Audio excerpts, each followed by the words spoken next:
तो एक पूर्व पक्षी है, उनका सिद्धांत है कि संसार में जितनी भी वस्तुएं हैं इनकी आयु एक क्षण मात्र है। कितनी? एक क्षण मात्र हर वस्तु की आयु है। एक क्षण बाद वो वस्तु नष्ट हो जाएगी। तो हर क्षण नई नई वस्तुएं पैदा होती रहती हैं, पीछे वाली नष्ट होती रहती हैं और नई नई पैदा होती रहती हैं। जैसे मान लीजिए ये पुस्तक है, एक सेकंड बाद ये नष्ट हो जाएगी और इसके अंदर दूसरी पुस्तक पैदा हो जाएगी। आपकी घड़ी है, एक सेकंड बाद वो नष्ट हो जाएगी, उसके बाद दूसरी घड़ी पैदा हो जाएगी। ये उनका सिद्धांत है। इस सिद्धांत को बोलते हैं क्षणिकवाद। क्या बोलेंगे? क्षणिकवाद। हर वस्तु क्षणिक है, ऐसा मानना।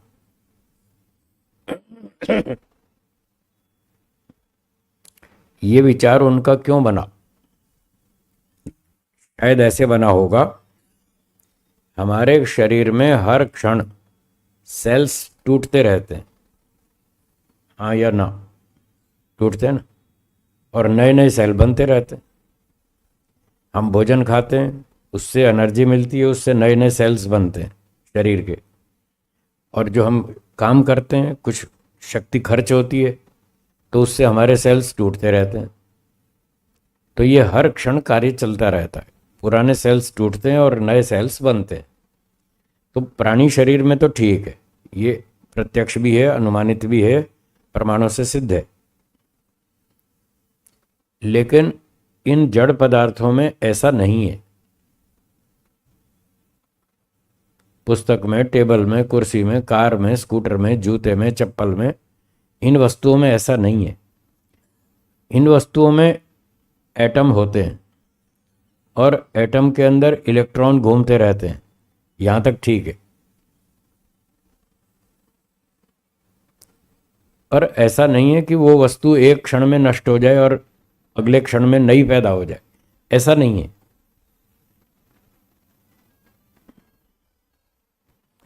हमारे शरीर में भी सेल टूटते हैं और नए सेल बनते हैं। इतना होने पर भी, शरीर में परिवर्तन होते हुए भी वो व्यक्ति वही रहता है, व्यक्ति नहीं बदलता। वो कहते हैं वो पूरा व्यक्ति एक सेकंड में बदल जाता है, क्योंकि उसके अंदर परिवर्तन आ गया, पहले जैसा नहीं रहा। बस ये उनकी गलती है, भूल है। तो ऐसी मान्यता वालों का नाम है क्षणिकवादी। उनको क्षणिकवादी कहते हैं। हर वस्तु को क्षणिक मानने वाले लोग क्षणिकवादी। और हर वस्तु को क्षणिक मानने का सिद्धांत, उसका नाम है क्षणिकवाद।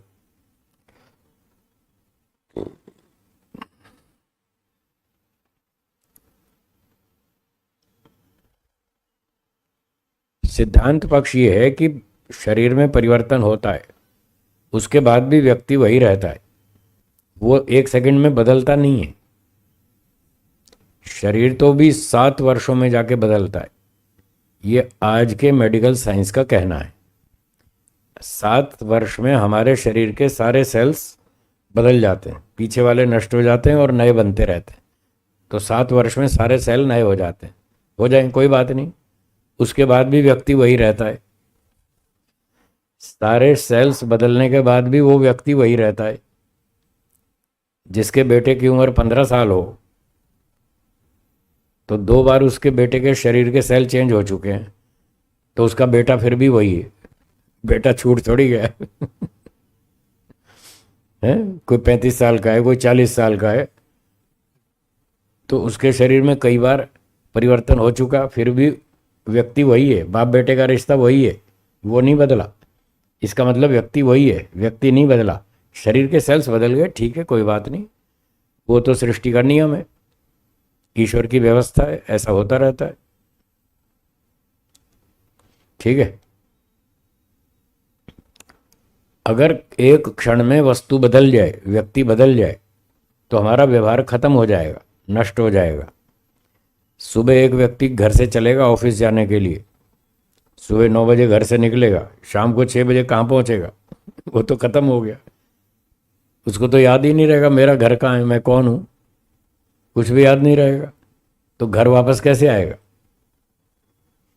सारा व्यवहार फेल हो जाएगा।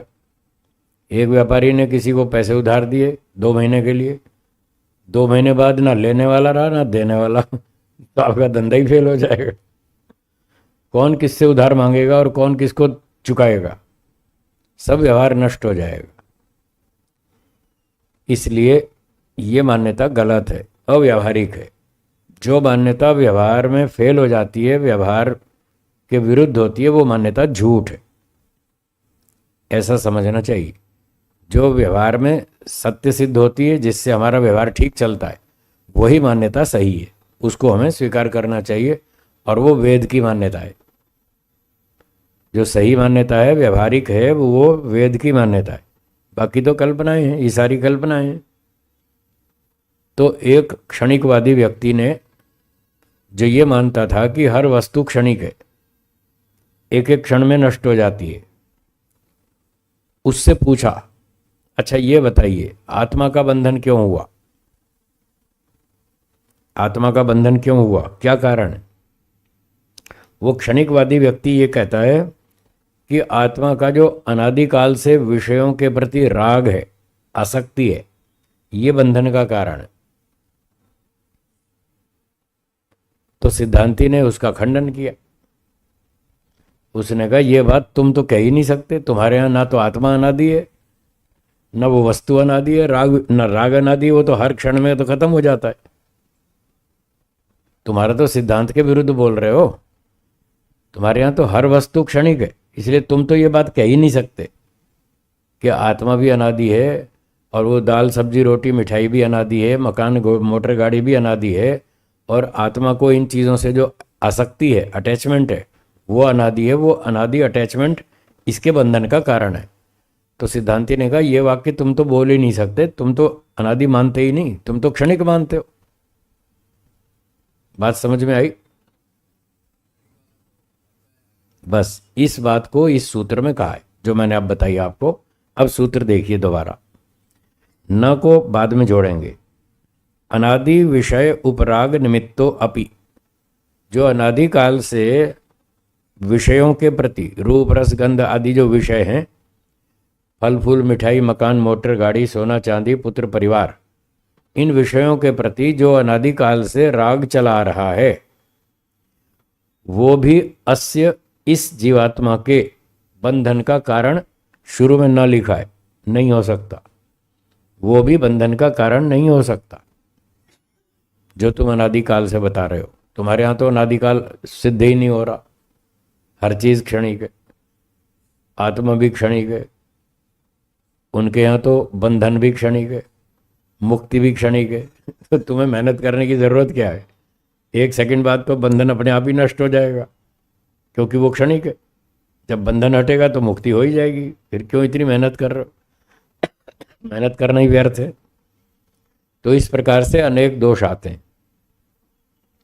ये था 27वां सूत्र। अस्य, इस जीवात्मा का, अनादिकाल से विषयों के प्रति जो राग है, जो संबंध है, वो भी इसके बंधन का कारण नहीं है, कम से कम क्षणिकवाद में तो नहीं है। सिद्धांत पक्ष में तो फिर भी कहीं से हो जाएगा खींचतान के, क्योंकि यहाँ पर आत्मा भी अनादि है, वस्तुएं भी चली आ रही हैं, प्रवाह से अनादि है सृष्टि भी, और व्यक्ति खाता पीता है, संसार की चीज़ों में उसको अटैचमेंट हो जाती है, सुख मिलता है, राग हो जाता है, वो तो उसको बांध भी ले। सिद्धांत पक्ष में तो ये बन भी सकता है, पर क्षणिकवाद में तो नहीं बन सकता। बोलिए अभी। तो कुछ बातें ऊपर वाले सूत्र से नीचे वाले सूत्र में खींच ली जाती है, इसको अनुवृत्ति कहते हैं। और यहां है अनुकर्षण, अगले सूत्र की बात पिछले सूत्र में खींच लेना। कर्षण मतलब खींच लेना। तो इस तरह से अभी देखिए,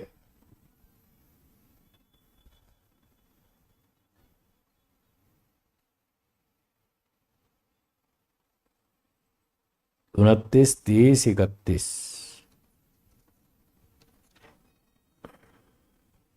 34वां सूत्र देखिए, 34। इस सूत्र में लिखा है स्थिर कार्य असिद्धेय क्षणिकत्व, यह है क्षणिकत्व। अब यहां से क्षणिकता को ऊपर खींचा है। ये पिछले पूरे प्रसंग में क्षणिकत्व की का अनुकर्षण किया है, तो पीछे के सारे सूत्र इस सिद्धांत पर ही चर्चा कर रहे हैं, क्षणिकवाद पर, और उसका दोष बता रहे हैं कि ये ठीक नहीं है।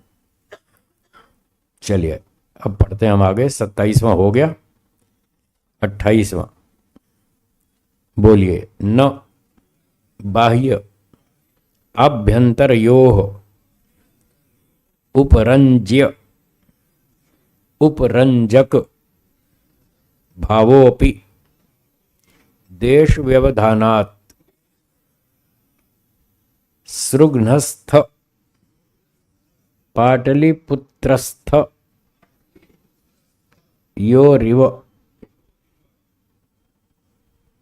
एक दृष्टांत देकर के एक बात रख रहे हैं।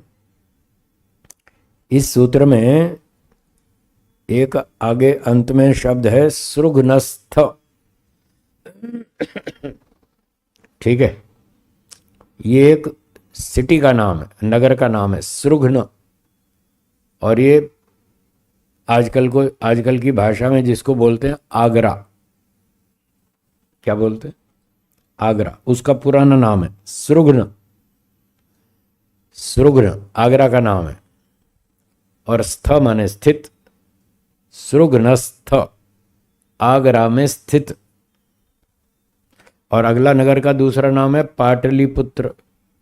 पाटलिपुत्र है पटना, बिहार का, शायद राजधानी वहाँ की, बिहार की राजधानी पटना। तो पाटलिपुत्र है पटना, सृग्न है आगरा।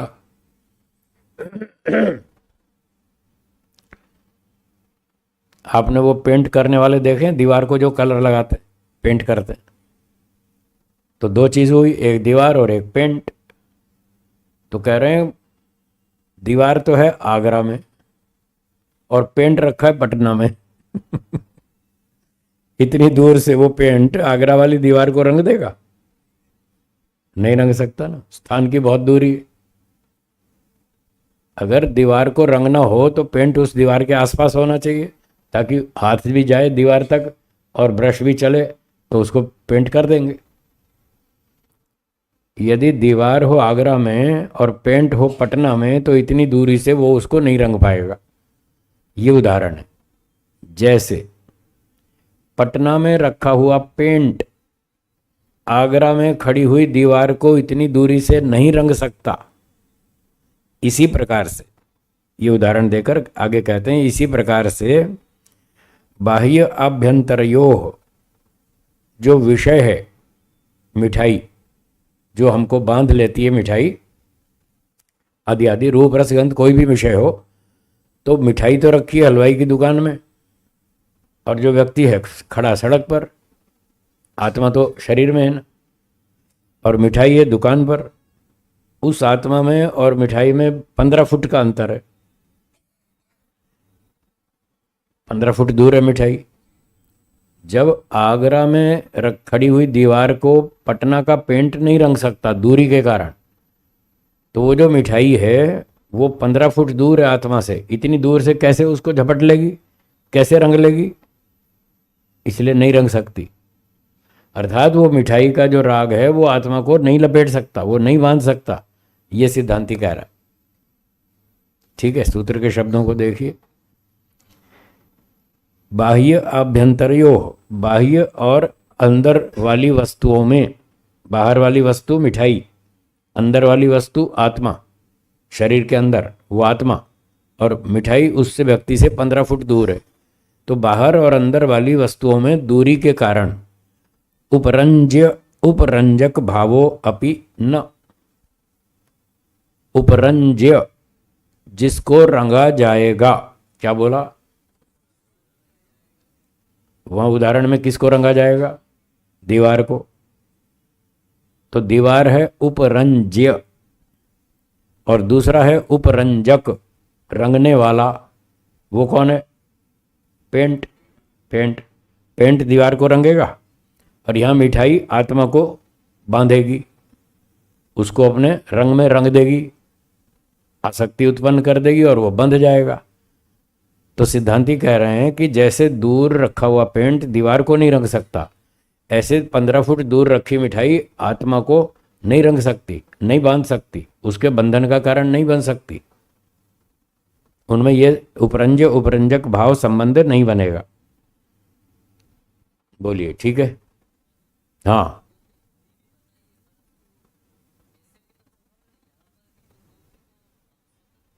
है है। हाँ हाँ, तो भी नहीं रंग सकती, तो भी आत्मा अभी भी दूर है। मुंह तक भी आ जाए मिठाई तो भी आत्मा अभी तो मुंह से भी दूर है ना, वो तो यहाँ हृदय में रहता है, अभी भी दूरी है, तो दूरी से वो तो नहीं रंग सकता।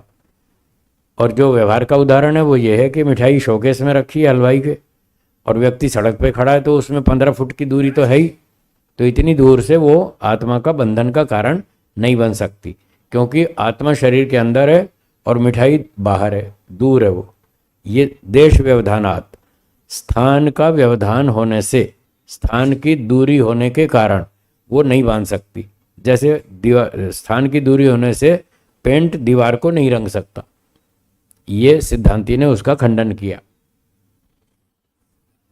ये सिद्धांती का सूत्र है, उसने पूर्व पक्षी का खंडन किया कि इतनी दूर से नहीं रंग सकता।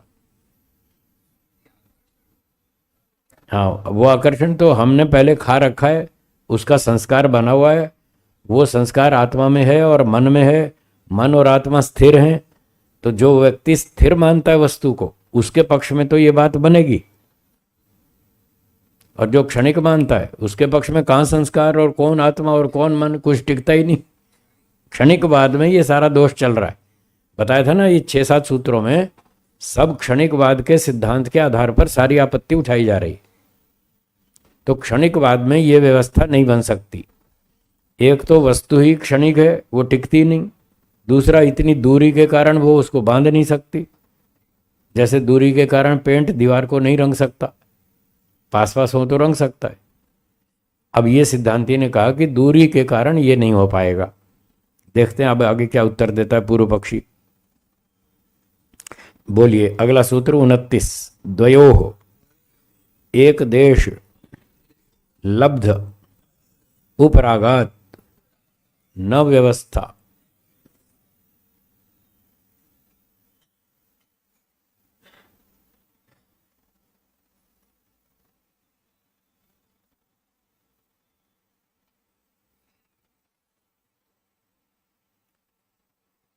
रागात न व्यवस्था या न अव्यवस्था, द्वयो।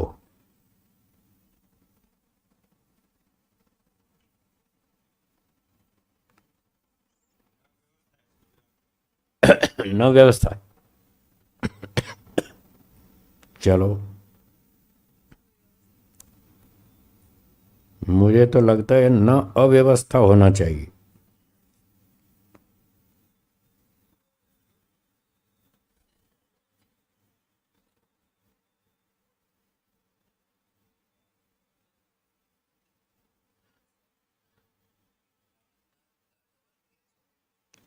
दो दो न है ना, उपरागात न, तो ता को न आदेश हो गया संधि का कारण, न व्यवस्था। चलो देखते हैं, अभी इसका अर्थ करते हैं।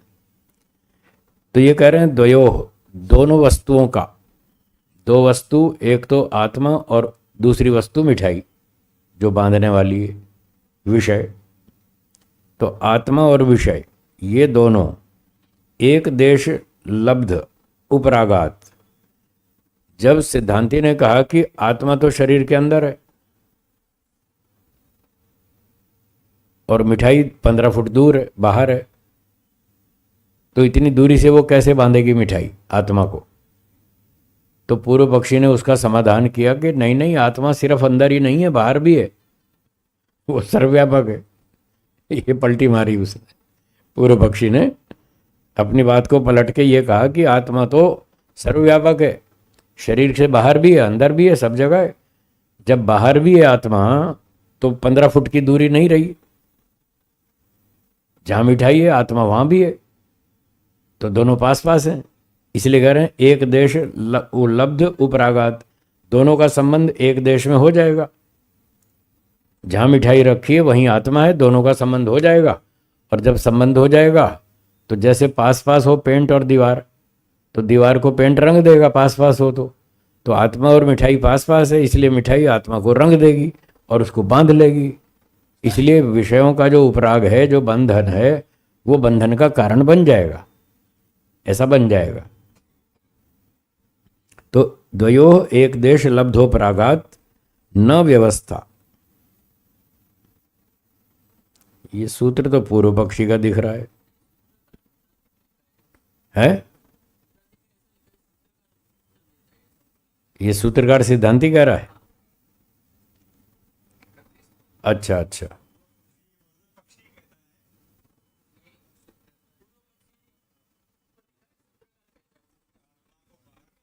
हाँ हाँ, यहाँ ये तो पूर्व पक्षी ने कहा आत्मा को बाहर मान लें तो दोनों एक जगह इकट्ठे हो जाएंगे।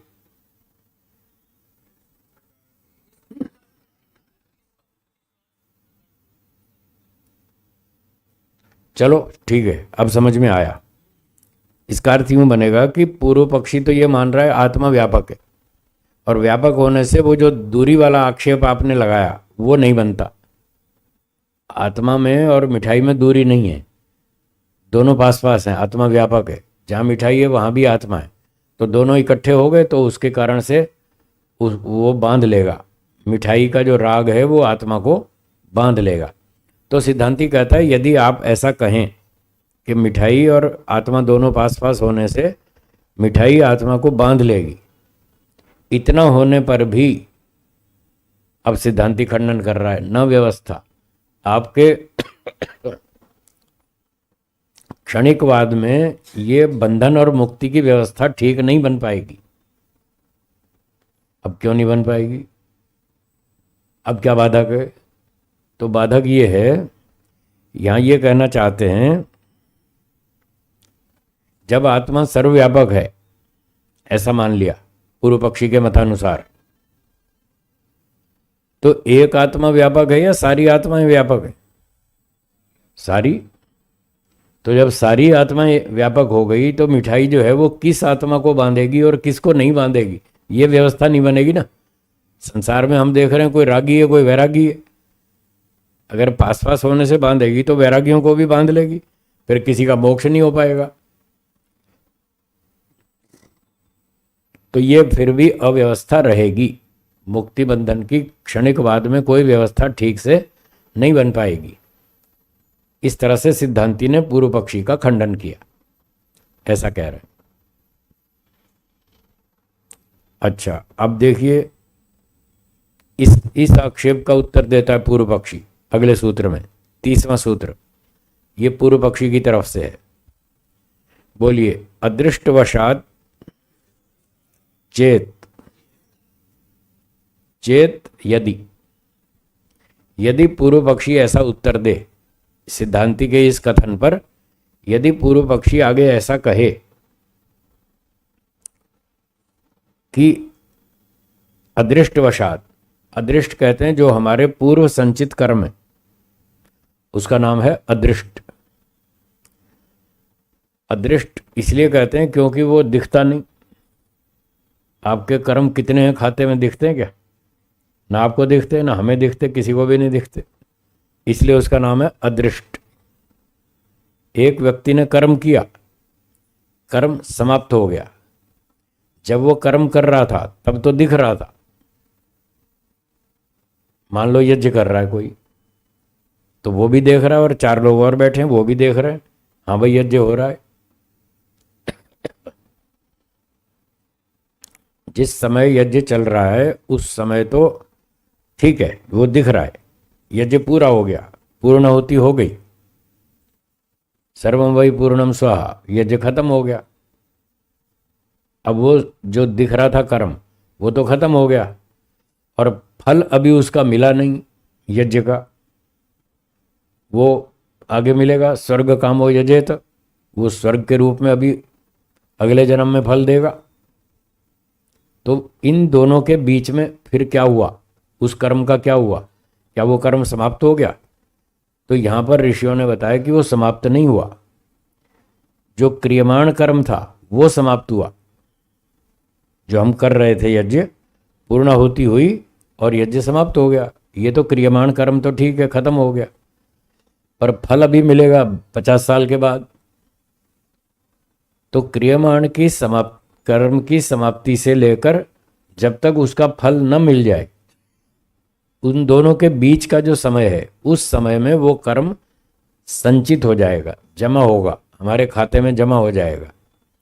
उस संचित कर्म को हम देख नहीं सकते, इसलिए उसका नाम अदृष्ट रखा। संचित कर्म का नाम क्या? अदृष्ट। तो अब इस सूत्र में पूर्व पक्षी कह रहा है कि जिस जिस व्यक्ति का अदृष्ट बचा हुआ है, संचित कर्म बचा हुआ है, उसको ये मिठाई बांध लेगी। उसने कहा था ना, किसको बांधेगी और किसको छोड़ेगी? ये मिठाई व्यवस्था नहीं बन पाएगी। कौन तो बंधन में आएगा, कौन मुक्ति में जाएगा, कोई व्यवस्था नहीं बनेगी। तो सिद्धांती ने कहा, पूर्व पक्षी ने कहा कि व्यवस्था बन जाएगी, हम देखो बताते हैं कैसे बनेगी। जिस जिसका अदृष्ट बचा हुआ है उसको मिठाई बांध लेगी, और जिस जिसका अदृष्ट खत्म हो गया उसको मिठाई नहीं बांधेगी। हो गई व्यवस्था। इसलिए राग जो है वो कारण बन जाएगा, बंधन का कारण बन जाएगा। ऐसा उसने अपना लिपापोती करके जवाब दिया है। तो ये पूर्व पक्षी तेज है वो। हाँ, ऐसे बहुत तेज होते हैं पूर्व पक्षी, बड़े चतुर होते हैं, कहाँ कहाँ से उत्तर ढूंढ लाते हैं। ये कोर्ट में सारा दिन वकील लोग यही तो करते हैं। कोर्ट में सारा दिन वकील और क्या करते हैं? यही तो करते हैं। जब प्रतिपक्षी ने आप कोई बात रखी, उसका उत्तर दो, तो वो कहीं ना कहीं से टेढ़ी मेढ़ी चाल करके कोई ना कोई टेढ़ा मेढ़ा जवाब दे देते हैं, और वो लंबा केस होता रहता है, वर्षों तक चलता रहता है। खैर, तो पूर्व पक्षी ने अपना समाधान कर दिया कि जिसका कर्म फल बचा हुआ है वो बंधन में आ जाएगा, जिसका कर्म नहीं बचा हुआ वो मुक्ति में चला जाएगा। हो जाएगी व्यवस्था, क्षणिक बाद में भी हो जाएगी। ऐसा उसने उत्तर दिया। तो जिस जिसका अदृष्ट बचा हुआ है, यह कारण बनेगा बांधने का, उस व्यक्ति को संसार में बांधने का कारण बनेगा जिस जिसका अदृष्ट बचा हुआ है। और जिसका अदृष्ट नहीं बचा वो नहीं बांधेगा। तो यहां पर इन्होंने कारण कार्य संबंध दिखलाया। बंधन कार्य है और उसका कारण है अदृष्ट। उस अदृष्ट के आधार पर उसका जो राग है वो बंधन का कारण बन जाएगा। तो कारण कार्य सिद्धांत को यहां पर बताने का प्रयास किया पूर्व पक्षी ने। अब सिद्धांती कहता है, ये जो आप कारण कार्य भाव दिखा रहे हो, तुम्हारे पक्ष में तो ये भी नहीं बनता। अब कारण कार्य पर आक्षेप उठाएंगे सिद्धांती कि तुम जो कारण कार्य बता रहे हो ये संभव ही नहीं है क्षणिक बाद में। हमारे पक्ष में तो संभव है, क्योंकि हम वस्तुओं को स्थिर मानते हैं और तुम तो क्षणिक मानते हो, इसलिए तुम्हारे यहाँ कारण कार्य संभव नहीं है। क्यों नहीं है? अगला सूत्र देखिए, 31वां। और बोलिए, न द्वयोः एक काल अयोगात् उपकार्य उपकारक भावः। उपकार्य उपकारक भावः, कार्य कारण भावः। अच्छा, ये माताएं रोटी बनाती, किससे बनाती? आटे से। आटा पहले होता है या रोटी पहले होती? पहले आटा होता है, रोटी बाद में बनती है। तो जो पहले होता है उसको कारण कहते हैं। हाँ जी, जो पहले होता है उसको कारण कहते हैं, और जो कारण से बाद में उत्पन्न होता है वो बाद में बनता है, उसको कार्य कहते हैं। तो आटा पहले होता है, रोटी बाद में होती है, उनमें कारण कार्य संबंध माना जाता है। जितने भी दुनिया में कारण कार्य हैं, सब जगह ये नियम लागू होता है। कारण हमेशा पहले होगा, कार्य बाद में होगा। ईंट पत्थर चूना सीमेंट पहले होगा, मकान बाद में बनेगा। तो ये सब जगह नियम है, कारण पहले होता है, कार्य बाद में। और जो दो एक साथ होते हैं वो कारण कार्य नहीं होते। जैसे एक कार है और एक स्कूटर है, दोनों एक साथ फैक्ट्री से बाहर आए, क्या वो दोनों कारण कार्य हैं? एक कार है, एक स्कूटर है, दोनों वर्तमान काल में, एक काल में दोनों उपस्थित हैं। क्या दोनों एक दूसरे का कारण कार्य हैं? नहीं है ना। तो एक काल में विद्यमान दो चीजें वो कारण कार्य संबंध वाली नहीं हो सकती। कारण कार्य का नियम है, कारण सदा पहले ही होगा और उससे उत्पन्न होने वाला जो पदार्थ है वो कार्य कहलाता है और वो कार्य बाद में होगा। यह नियम है। अब क्षणिकवाद में हर वस्तु क्षणिक है, एक क्षण ही रहती है। हाँ, पॉइंट टू बी नोटेड। इस पॉइंट को ध्यान से नोट करें, टेक्निकल बात है ये। क्षणिकवाद में हर वस्तु का जीवन काल कितना? एक क्षण।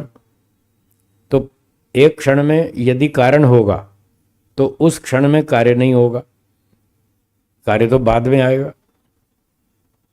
जिस समय कारण होगा उस समय कार्य नहीं होगा, अगले क्षण में कार्य उत्पन्न होगा तो कारण मर जाएगा, क्योंकि उसकी उम्र 1 सेकंड है।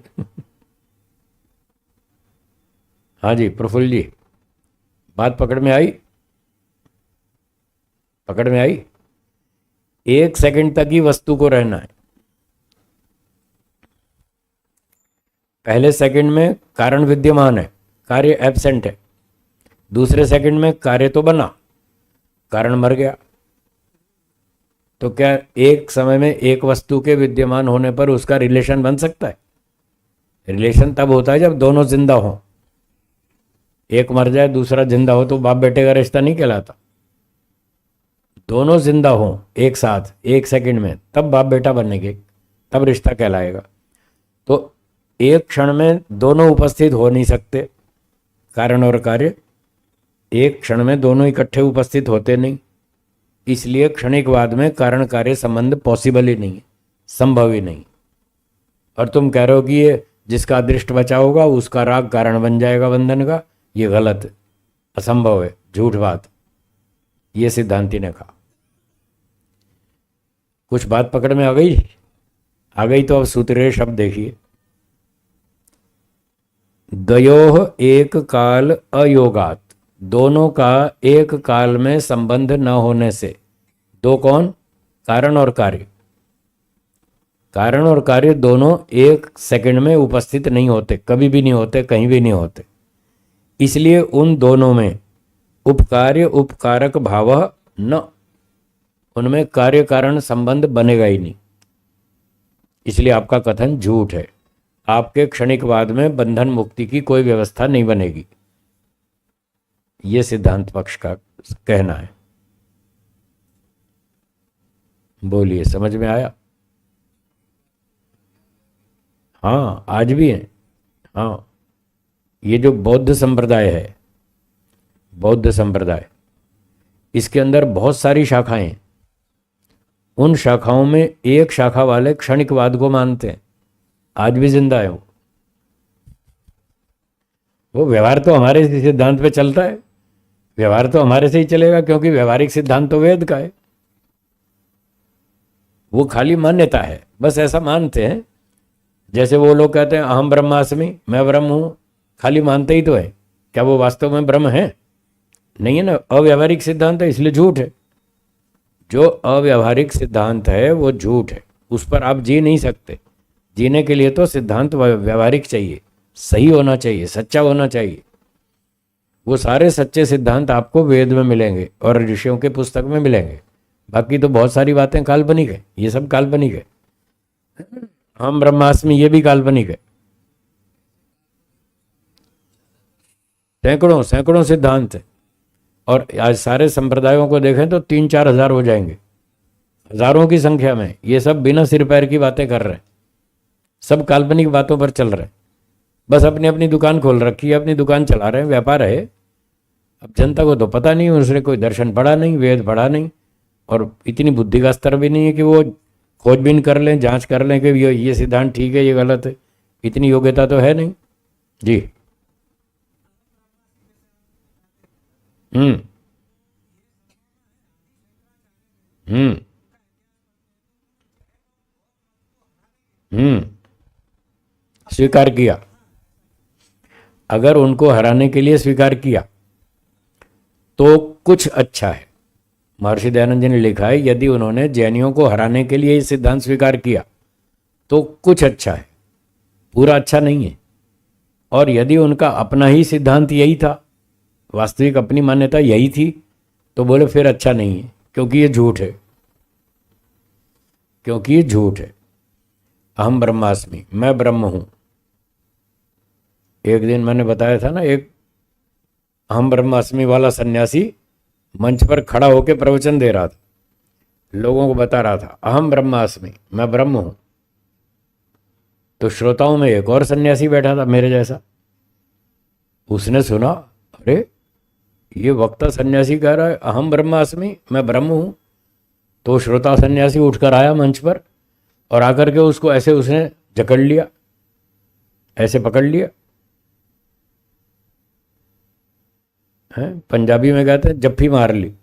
हाँ, पंजाबी में जफ्फी मार ली, और गुजराती में कहते हैं बाथ में भरी ली दो।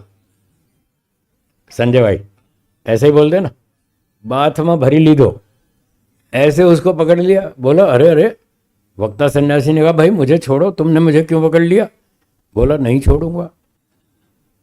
अरे क्यों नहीं छोड़ोगे, मैं प्रवचन दे रहा हूं, तुम मुझे बाधा डालते हो, छोड़ो ना मुझे। बोला नहीं छोड़ूंगा। बोले क्यों नहीं छोड़ोगे? श्रोता सन्यासी ने कहा मैं 40 साल से ब्रह्म की खोज कर रहा हूं, आज मिल गया, आज नहीं छोड़ूंगा।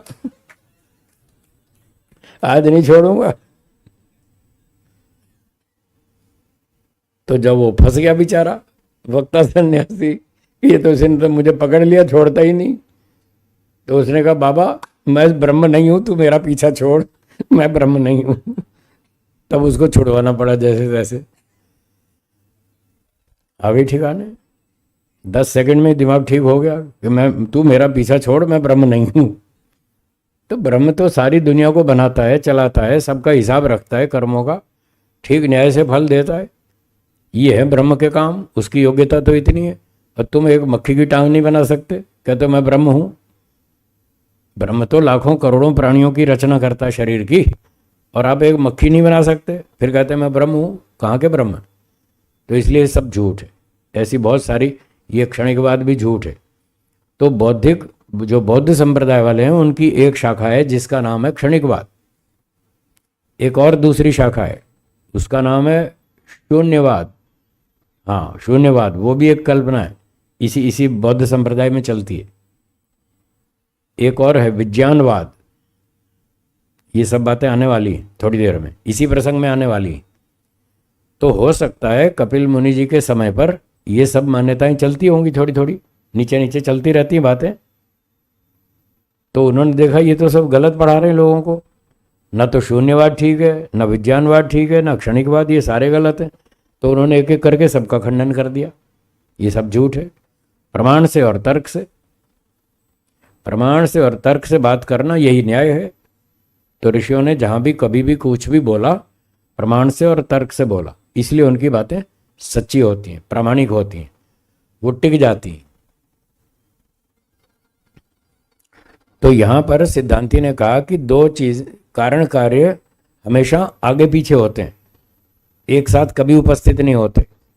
और आपके जो क्षणिकवाद में 2 सेकंड तक कोई वस्तु रहती नहीं, 1 सेकंड ही रहती है। इसलिए किसी भी एक वस्तु का किसी भी दूसरी वस्तु के साथ ये कनेक्शन नहीं बन पाएगा, कारण कार्य संबंध नहीं बन पाएगा।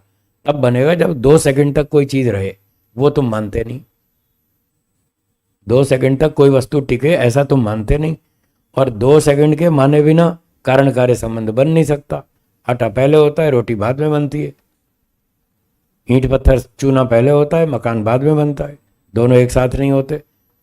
तो इस तरह से आपकी बात गलत है, ये सिद्धांति ने खंडन किया। पूर्व पक्षी, हाँ बोलिए। हाँ हाँ हाँ, बस बस अगला सूत्र आ रहा है, यही आ रहा है, यही सूत्र है अगला।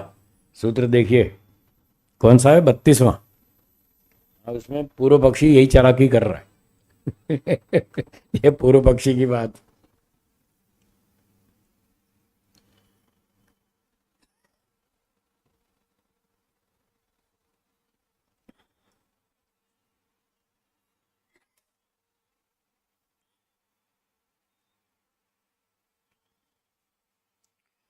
अगला सूत्र है 32वां, देखिए और बोलिए। पुत्र कर्मवत इति चेत। पूर्व पक्षी कहता है यदि, चेत यदि। आपके कथन के उत्तर में यदि हम ऐसा कहें, क्या कहें? पुत्र कर्मवत इति चेत। पुत्र कर्म में जैसा होता है ऐसे यहां भी हो जाएगा। बोले पुत्र कर्म में क्या होता है? तो पूर्व पक्षी ने कहा पुत्र कर्म में ये होता है कि एक शिशु माता के गर्भ में है, ठीक है। मान लो 1 महीने की उसकी उम्र है, गर्भ में 1 मास की। तो माता जो भोजन खाती है वो बच्चे को उसका लाभ मिलता है कि नहीं? हाँ जी, मिलता है ना। तो वो 2-3 महीने तक भोजन खाती रहे तो बच्चे का शरीर बढ़ता रहता है। तो जैसे पुत्र कर्म में गर्भस्थ शिशु को माता द्वारा खाया भोजन 2, 3, 4, 5, 6, 7 आता है, तैयार हो जाता है, फिर उसका जन्म होता है। देखो देर तक भी तो लाभ मिल रहा है। तो पहले खाया हुआ भोजन बच्चे के शरीर का कारण है या नहीं? है या नहीं? तो जैसे बच्चे का भोजन, माता का भोजन कारण बनता है और बच्चे का शरीर उसका कार्य है, उसी भोजन से ही तो बालक का शरीर बनता है। देखो यहाँ जैसे कारण कार्य है तो हमारे यहाँ भी क्यों नहीं होगा? यहाँ भी कारण कार्य बनेगा। ये दृष्टांत दिया उसने।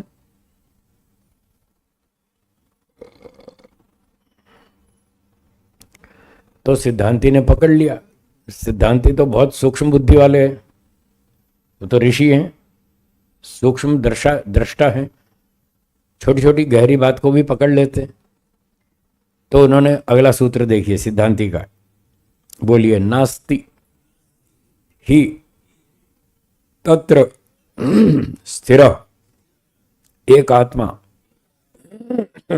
यो गर्भाधान आदि न संस्क्रियते। सिद्धांती ने कहा तुम्हारा दृष्टांत गलत है।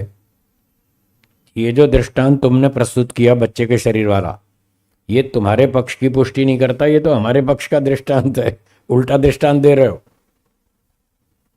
तुम तो हर चीज को क्षणिक मानते हो। तो बच्चे का जो शरीर है वो क्षणिक है क्या? तुम कह रहे हो कि माता ने जो भोजन खाया वो 8-9 महीने तक बच्चे को लाभ देता रहा। तो 8-9 महीने तो टिकता ही नहीं कुछ भी तुम्हारे यहाँ। तुम कैसे बोल रहे हो 8 महीने तक लाभ मिलता रहा? तुम झूठ बोल रहे हो, तुम्हारे सिद्धांत के विरुद्ध है। वो तो हमारे पक्ष में ये बात बनेगी। हम तो आत्मा को स्थिर मानते हैं, क्षणिक नहीं मानते। शरीर को भी स्थिर मानते हैं, भले ही उसमें परिवर्तन होता है फिर भी हम उस शरीर को वही व्यक्ति मानते हैं, कोई नया व्यक्ति नहीं मानते। 15 साल में आपके शरीर के सारे सेल्स 2 बार बदल जाते हैं। तो क्या आप 2 बार नए व्यक्ति बन गए? मुकेश जी बदल गए क्या? पुराने मुकेश जी नहीं रहे। 15 साल में मुकेश जी बदल गए 2 बार। तो आपने जिसको पैसे उधार दिए होंगे उससे वसूल कैसे करोगे? वो कहेगा वो तो देने वाला तो गया। तुम कौन होते मांगने वाले? तुमने कब दिए थे मुझे पैसे? और वो कहेगा मैंने तो तुमसे लिए नहीं, जिसने लिए थे वो तो कब का मर गया। तुम मुझसे क्यों मांग रहे हो?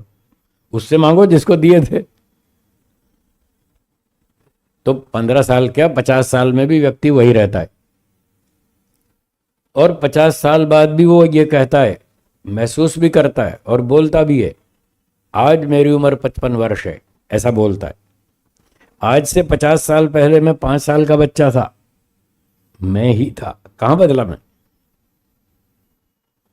क्यों सत्यपाल जी, बदले क्या आप वही बोलते हैं 50 साल पहले भी मैं वही था, 30 साल पहले भी मैं वही था, आज भी मैं वही हूं।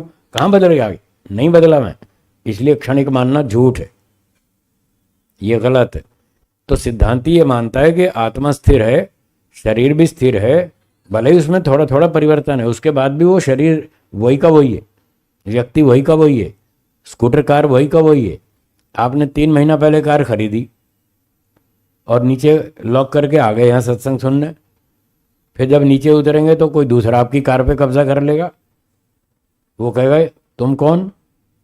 आप कहेंगे मैंने 3 महीना पहले कार खरीदी है, ये तो मेरी कार है, मैं भी वही हूँ, कार भी वही है, यही कार मैंने खरीदी थी। तो कहेगा हर चीज़ क्षणिक है, ना तो कार वो है ना तुम वही हो। तुम क्यों आए इस कार पे दावा कर रहे हैं कि ये मेरी कार है? तो क्षणिकवाद में आप किसी भी वस्तु पे दावा नहीं कर सकते ये मेरी है, और ऐसे तो फिर व्यवहार नहीं चलेगा ना। न कार आपकी है, न स्कूटर आपका है, न घर आपका है, कुछ भी नहीं है, फिर कैसे जियोगे? क्षणिकवाद के बहाने से सब आपको निकाल देंगे, ये तुम्हारा कुछ नहीं है। तो इसलिए क्षणिकवाद में ये सिद्धांत नहीं बनता कि माँ ने जो भोजन खाया उसका लाभ बच्चे को 9 मास तक मिलेगा।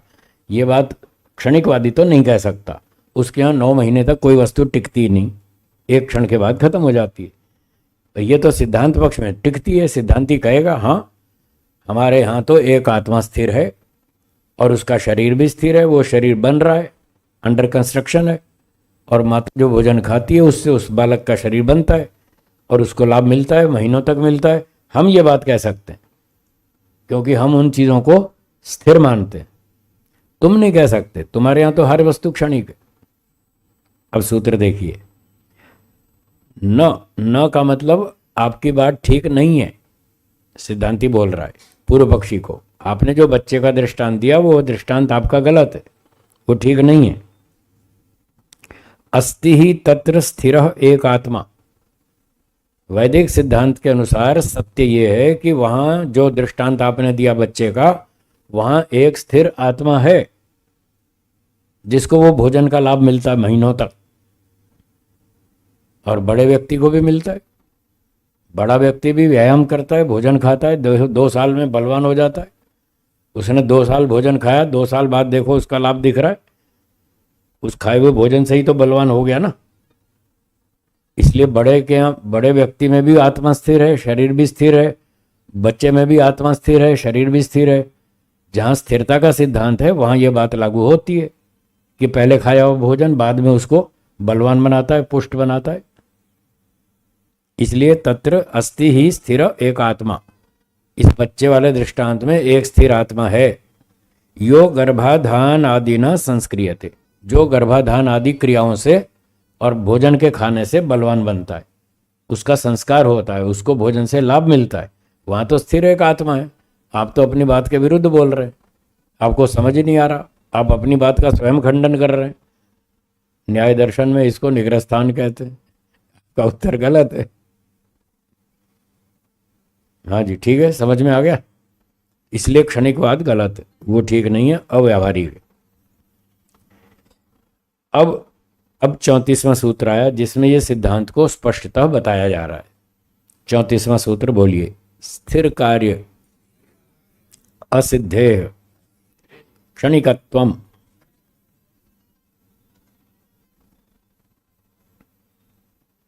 सिद्धांत वो क्षणिकवादी कहता है, वो अपनी बात रख रहा है सिद्धांत को। संसार में कोई भी स्थिर कार्य सिद्ध नहीं है। कोई भी वस्तु ऐसी नहीं है जो स्थिर हो, हर वस्तु में परिवर्तन है।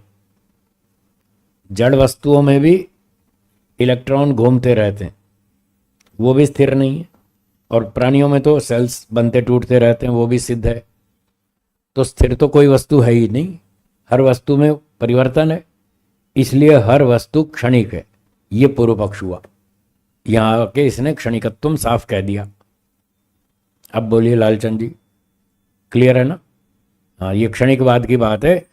इसकी चर्चा ऊपर तक खींच ली गई उस सूत्र में जहाँ से बात मैंने शुरू की थी। हाँ, 6-7 सूत्र में अनुकर्षण किया गया।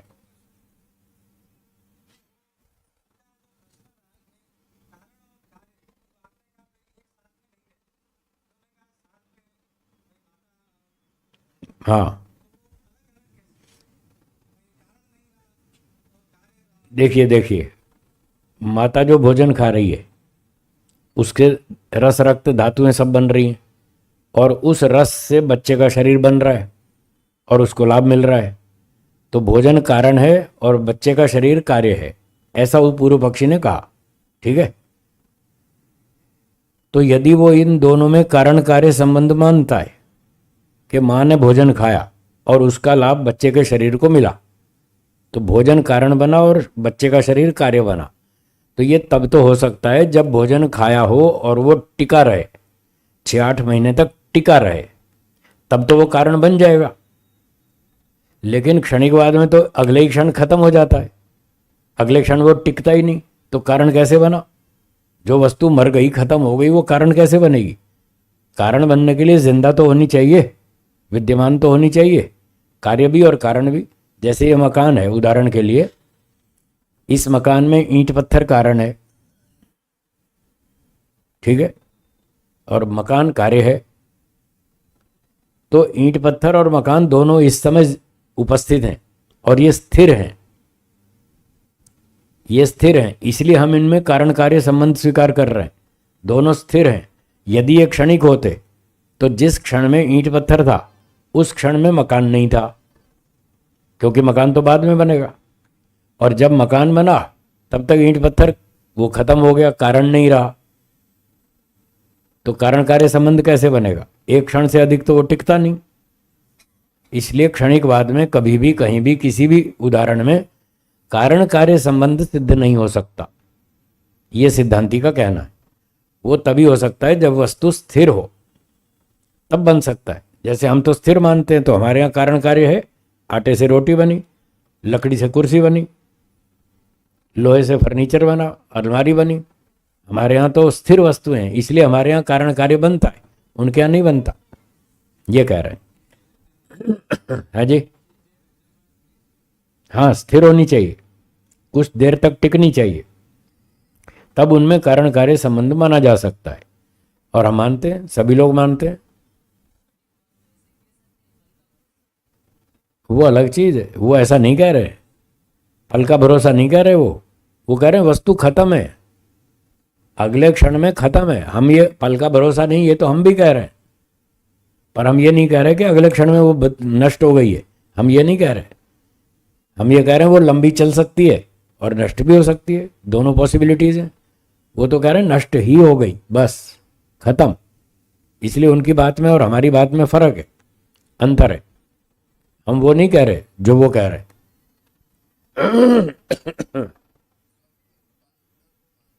है, हाँ, आटे का रूपांतर मानते हैं, तो आटे का रूपांतर मान रहे हैं, तो आटे का संबंध माना ना उससे, रोटी से। अगर उससे कोई संबंध नहीं तो आप उसका रूपांतर नहीं कह सकते। तो आटे का रूपांतर मानने का मतलब आटा अभी विद्यमान है, उसका रोटी के साथ कुछ संबंध है।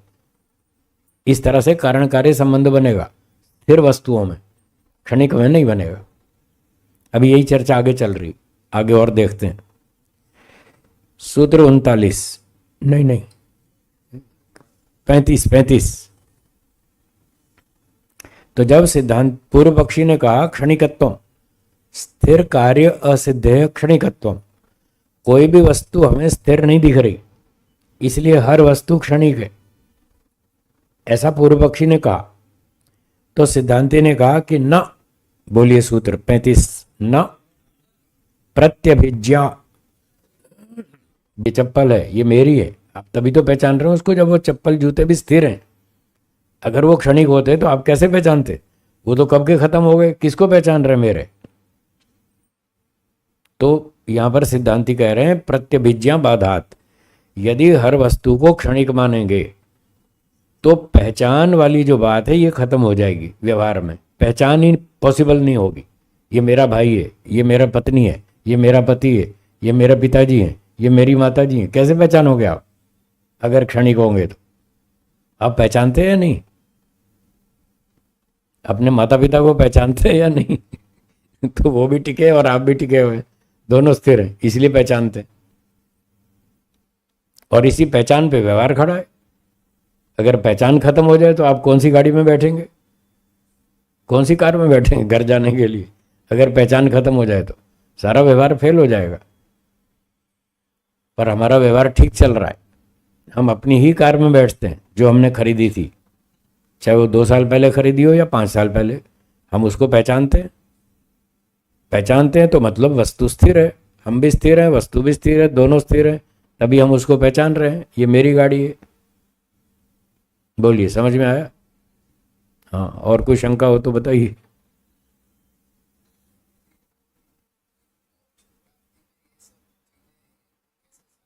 ऐसे सहायक हैं कि प्रसंग क्या चल रहा था, बंधन का कारण ढूंढो। कारण ढूंढो। उस कारण को क्यों ढूंढना? कारण को ढूंढ के उसको हटाएंगे तभी तो मोक्ष होगा। कारण अभावात कार्य अभाव।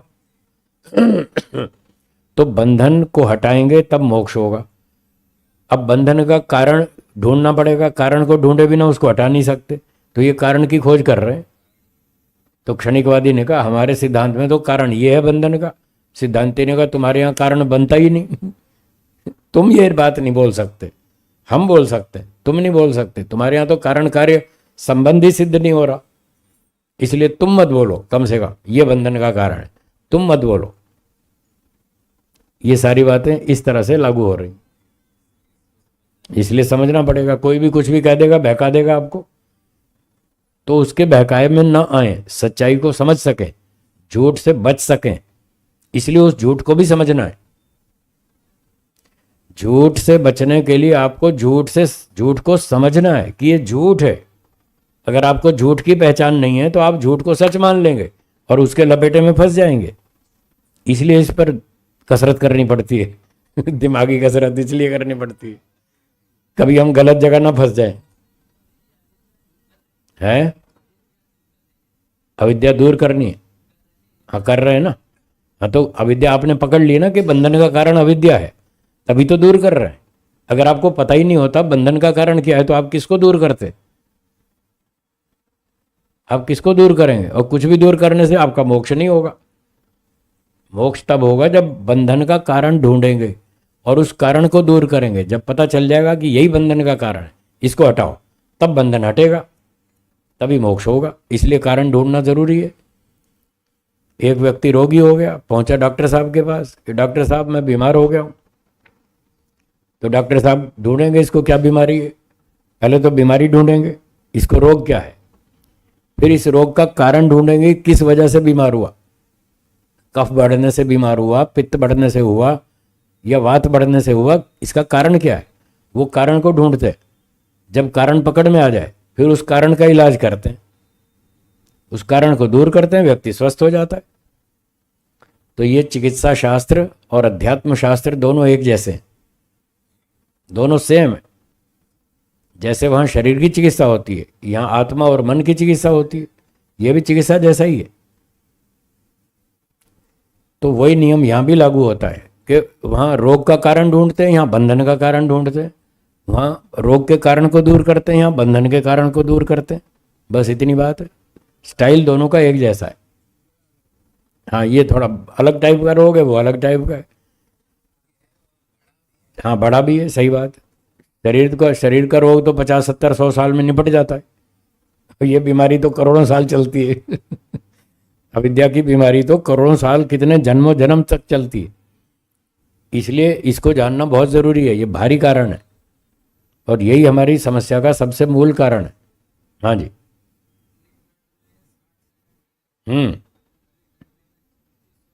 ठीक, ऐसा ही है। करोड़ों बार जन्म ले चुके हैं, हमें पता नहीं। हाँ क्षणिकवाद में ना, हाँ वो तो क्षणिकवाद में तो ऐसे ही खाली कल्पना मात्र है। तो यहाँ जैसे मरने के बाद संपत्ति का मालिक कोई और हो जाता है, क्षणिकवाद में ऐसा थोड़ी होता है। वो कहता है नहीं नहीं मैं ही मालिक हूँ, ये मेरी कार है। भाई तुम क्षणिकवाद के हिसाब से तो मर चुके हो, तुम इस कार के मालिक कैसे हो सकते हो? हमारे यहाँ तो जो आदमी मर जाता है वो संपत्ति का मालिक नहीं रहता, उसका उत्तराधिकारी होता है, वो मालिक बनता है। तो तुम कैसे कह रहे हो कि मैं इसका मालिक हूं? मालिक तो बन ही नहीं सकते, तुम तो कब के मर गए। अब जब व्यवहार की बात आएगी कि तुम कार के मालिक नहीं हो, तुम मकान के मालिक नहीं हो, तो सारा क्षणिकवाद काफूर हो जाएगा, सब उड़ जाएगा कि नहीं नहीं मैं ही मालिक हूँ। तो तुम मालिक हो तो फिर तुम क्षणिक मत बोलो कि मैं क्षणिक हूँ, ये मत बोलो, झूठ बोलते हो तुम। इसलिए हम कह रहे हैं व्यवहारिक तो सिद्धांत वही होगा जो वेदों का है, जो ऋषियों का है, क्योंकि वो सत्य है, 100% खरा है, 100% सही है। यही व्यवहारिक है, इसी पर आप जी सकते हैं, बाकी तो सब कल्पना है।